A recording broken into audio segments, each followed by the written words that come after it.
Let's get to our call of the day. Eli Lilly getting a big boost from JP Morgan. The bank raising Lilly's price target to $850 from $775.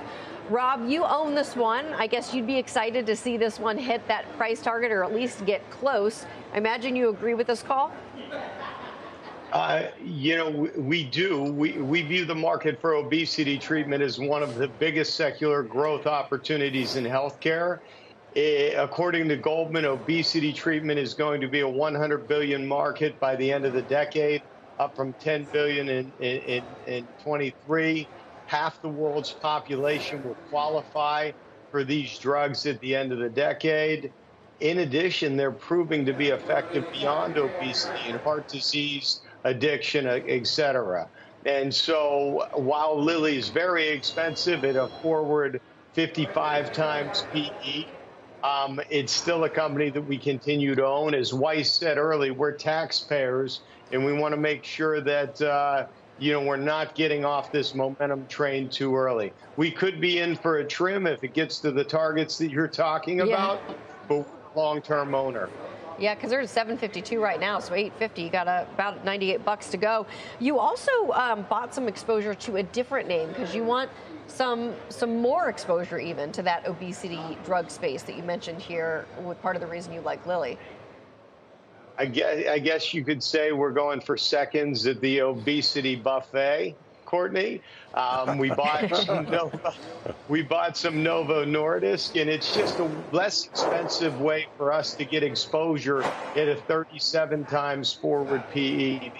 Combined, these two companies have 80 to 90% market share with tremendous profitability, 80% growth margins, 35% free cash flow margins. And so it is a wonderful business. You have to pay up, so why not look for a less expensive way to do it?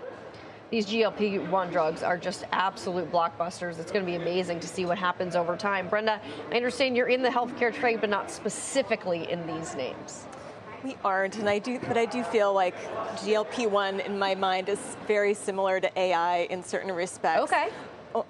Just given the thought at this point in time about how much the growth opportunity is going to be there and how they're going to be applicable not only for obesity, but a variety of other chronic conditions, health conditions.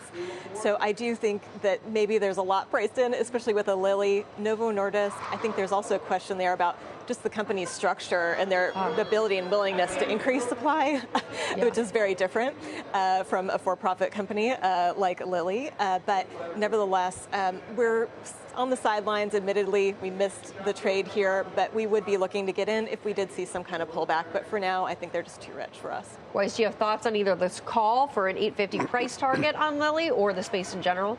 Look, I missed it. I'll wait for them to pull back. I think, these spaces tend to get crowded pretty quickly. So I'm just going to be in the sidelines now. How far of a pullback would you need?